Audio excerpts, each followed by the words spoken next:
Jamille.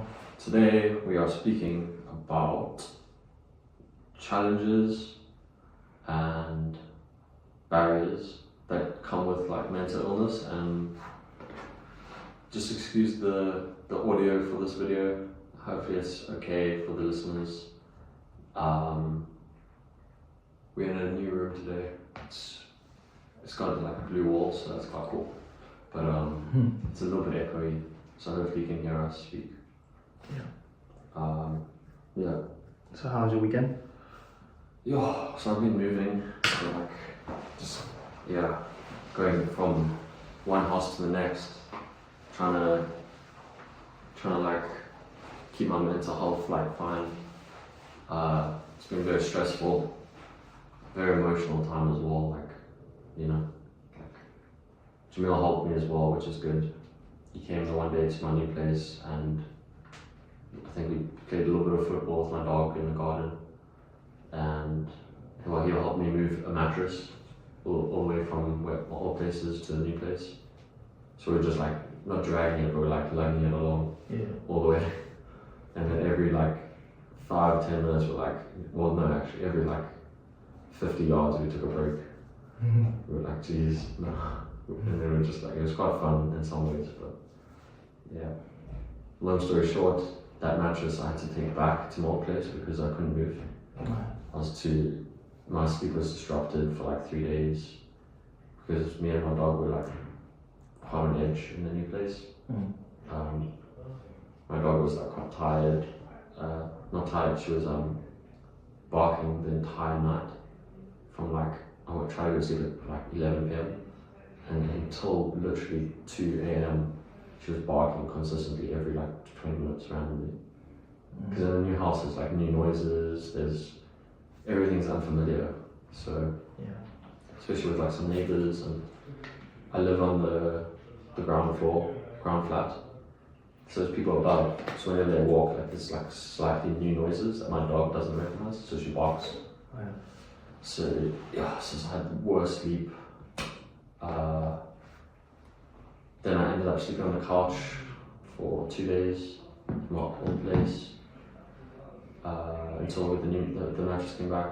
So yeah, it's a long thing, but in a nutshell, I'm still trying to move now. So yeah, but hopefully that's all good. How was your weekend? Yeah, it was good. Went round on Friday to Mark's house, watched the England match, and then we did some karaoke.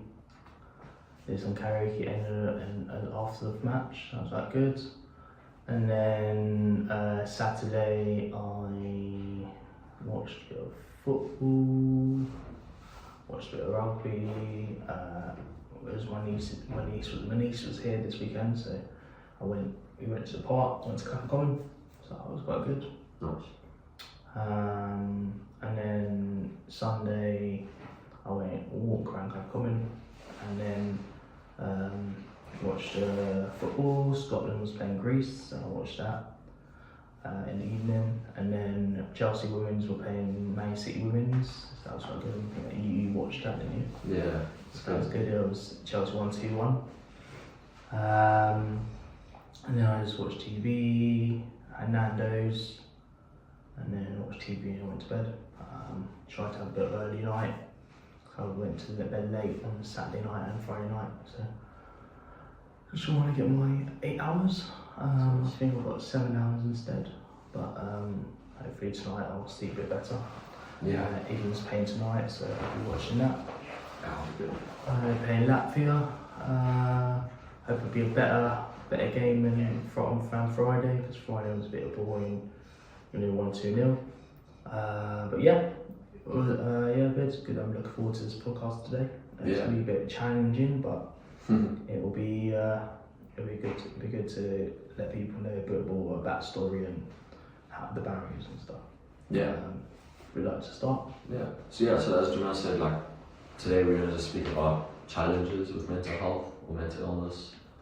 Like if you're experiencing any type of mental health issues, like could be just anxiety or depression. Could have been psychosis or some like maybe like bipolar, or what else is there? APD, schizophrenia. yeah, like personality disorders, mood disorders, like there's so many things. Yeah, addiction even maybe, I don't know. Yeah, so we're just going to speak about challenges and barriers that you might face. So I don't know if you want to start or if I should. I'll start, yeah. So I had a couple of psychosis episodes. When I was younger, when I was 16, I was a bit worried about my body image. That was mad. I was worried about my body image. I was just not feeling well. I'm not eating or drinking. I'm not really skinny and losing weight, and I just wasn't in the right frame of mind.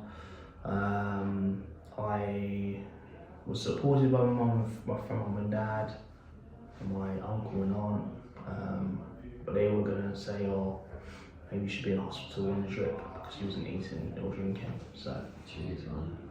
but yeah, because I was really anxious and depressed and stuff. But it didn't, because it was too late. It was too early to diagnose it. Yeah. Was this the first time? So that was the first one, yeah. First time? 16, yeah. Man, you were so young. Yeah. And then I had one 7 years later. When I was working at a nursery. It was in Wandsworth. Okay. It was getting used to the work day, getting used to policies and procedures and all that stuff. And then basically I went away one weekend and started hearing voices and thought people was kind of after me. It was crazy to think about that, but it was just like that's what happened. And yeah, and then I had therapy with a psychologist, talking about how to prevent it from happening again, and all warning signs and stuff. And at that moment, it was diagnosed as psychosis. I basically I just wasn't. In reality, I was thinking that I was the leader of the whole world. I was just, speaking to people and just, yeah, it was quite weird though, because I only remember when at the start how I was, but not during the time. I was like mostly blanked, and my mum said something, "Oh, this is what he was doing, but I was just like, I couldn't remember any of that. I couldn't remember any of like the state I was in, because I only remember the beginning and when I'm recovered. But then I started getting therapy. Medication was back on. It was stopped after a couple of weeks when I was 16. For a few months after 16, I went to the children and adults med services, and then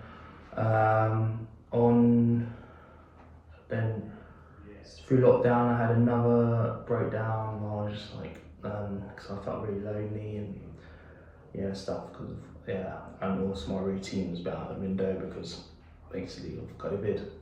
And I started a new job which I really liked, but then it was hard because I was so overwhelmed with emails and overwhelmed with doing work with college, and it was a very, very hard time for me. And I tried to come off the medication. I tried to lower the dose of medication, and then I had a bit of negative suicide thoughts.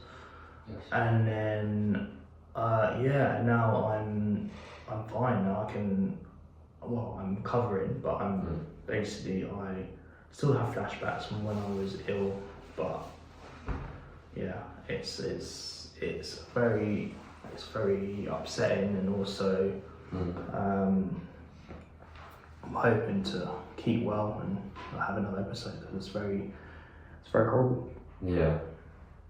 Jeez, man, that's hectic. Yeah. But I had a lot of nice, good support with family and friends. They were all helping me. and then I learned about techniques of how to deal with it, listen to music, listen to radio, write things down, journaling things. And I guess the barrier really is, I'm working at the moment, and I'm trying to keep well before work and stuff, and the barrier can be any day can be a day where you feel down and stuff, and also, if you've got changes in in my routine, it's quite hard. But I'm trying to spend more time with friends, not spend time at home too much. I'm just trying to overcome the barriers of like trying to explain to people, because I always going to do fasting with my friend who's Muslim. Oh yeah. From school, from work. Okay. Nice. And I said to my mum, I'm going to fast, and she was like, that you're allowed not to fast if you've got medication and stuff. So I said that I messaged that to my friend, and one of my work colleagues, and he was like, oh, why are you on medication? So I explained to him a bit more about the medication, and he was like, oh, you haven't got mental health, and I was just like, You said you don't? yeah.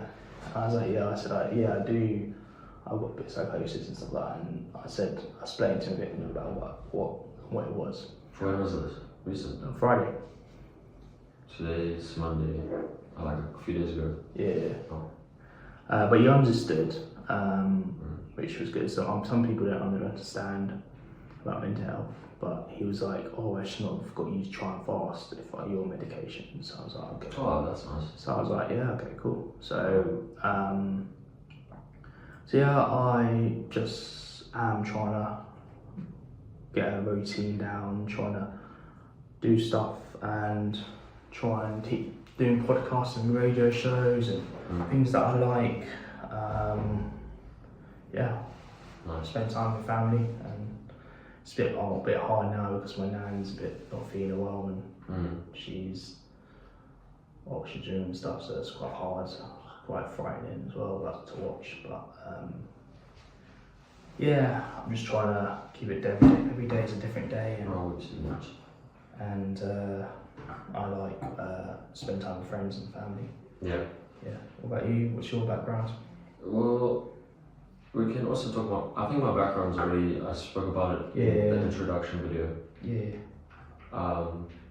But it's good that you also shared yours, because I don't remember you saying that you had it when you were so young, psychosis. I just wrote down like a few points of like some challenges that I faced, and I thought, well, there was actually 10 that I found, 10 points, but then I was like, actually I'm just going to narrow it down to 4 points that like relate to me and what I experienced. So I'll just say some of them, so maybe I'll start with like physical health issues. Like, especially when I was on antipsychotics, I had a lot of fatigue, but then that's a separate thing, because I'm not on antipsychotics anymore. But now that I'm off antipsychotics, I experience extreme stress. So, like with the house move, for most people that might just be a matter of putting stuff in black bags and just moving, like it's simple. But for me, it's like, I don't know, I'm thinking about like everything, like the layout of the new house is different, my routine's different, my dog's not happy, I'm not that happy. I'm grateful, but like, the stress side. The reason I mention that is because like stress is not good for your physical health. So I haven't been going to the gym for like 2 weeks. Well, today I'm dressed to go to the gym. So I'm going hopefully to go to the gym in about an hour and a half. At least I got my sister by my side. Like Jamille was saying, like support's really good. I guess that's another challenge, is like not just isolating, but also like sometimes doing things by myself I find a little bit difficult. At least I have a dog, so that helps me a lot to get out of the house and like, constantly go to the park, which I enjoy, but like I have a reason to go, you know. Then there's another really important one for me actually is like having difficulties with like my relationships. It can be like friendships, family relationships, romantic relationships. And I just think that like when you're like more, for me, if I'm more stressed or like a little bit ill and like with my mental health, then like generally that like makes me feel less prone to like communicate my feelings. Yeah. And I just want to like be by myself, which is a terrible cycle. Yeah. Because then it could be like not just a whole day, but it could be like a few days, maybe even weeks. Like Saturday you message me, Yeah, exactly. Like Jamille and I were meant to meet up to go to a pub at the weekend last weekend, and I said to him like, I'm pretty stressed. Like I can't go. Like actually, I just can't go. My communication was okay, I think, from my side, because at least I told him I didn't just like not show up. But yeah, there's a Nikiti. Sorry. Shame. I'll take it outside later. That's okay. Two more things with like difficulty with relationships that I experience is like trust. I struggle to like trust people. With family it's a lot easier, but when it comes to like new people or just sometimes even like, I mean with Jamille for example, like I pretty much trust you. Like I would say 99%. Especially like the other day Jamille was like, did I pay you back for the football? Because we got like a lift together, so we like split it. And it was like, like maybe check your bank account or something, and I checked, and I realized that there was no like transaction between us for like a few days or something. And then I was like, wow, actually I can trust this guy. Like he's not just trying to like get some money from me or something, you know. I was like, oh, that's cool. Like, and those small things I think like help with trust in relationships. Maybe not even just with people with mental health issues, but like with everyone actually. Yeah. Like, trust is like it's almost like a muscle. Like you have to like grow it, you know. Like you have to constantly, slowly like reintroduce new ways to trust. And then another thing I struggle with is like emotional availability. Yeah, I'm looking at my dog now because like 90% of my emotions just go into my little dog. Yeah, I just take care of her and like I love her, care about her, and like yeah. So for me, I struggle with like giving my emotions out to like anywhere else. Sometimes even to myself, I'm like quite hard on myself. I'm like, why am I not doing this? Why am I waking up a bit late? Why am I eating a little bit too much? Why am I not drinking enough water? You know? And it's like, yeah, I guess that's a challenge as well. Yeah. Maybe I can say one more last thing. I mean, I've got a lot more to say, but like, I think we should keep the video quite short and it's really like... Yeah, we can do part 2. Yeah, we can do a part 2, yeah. Yeah, I mean, do you have anything to say? Yeah, it's really important to try and get help if you do feel down. I know Dylan rang up the hospital, NHS or something like that, and get some like advice and some reassurance and stuff. So it's always good to try and get people, a close bubble around you. Also, like to know if you are feeling down, who do I call? If you feel that your family can't help you, you know. Yeah, can I interrupt quickly? Jamille just said something really important, like, if I had to give advice, which I don't like to do because I'm not like a professional obviously or anything, but definitely I recommend like having contact saved for your like local NHS mental health crisis team. And I just think like if you have that number saved and put like a nice profile photo, like depending on what phone you have, like I don't know, like you know exactly where it is. just know that you should always just call them if you even worry at all, because there's people always there like 24/7. And last Sunday I had an issue, and that's what Jamille was saying. I was like, I called them, and they just they like slowed me down. I think I was experiencing a little bit of like manic symptoms, not manic symptoms, but like small bits of positive psychotic symptoms. Yeah. So yeah, it could have got a lot worse, but that's another story.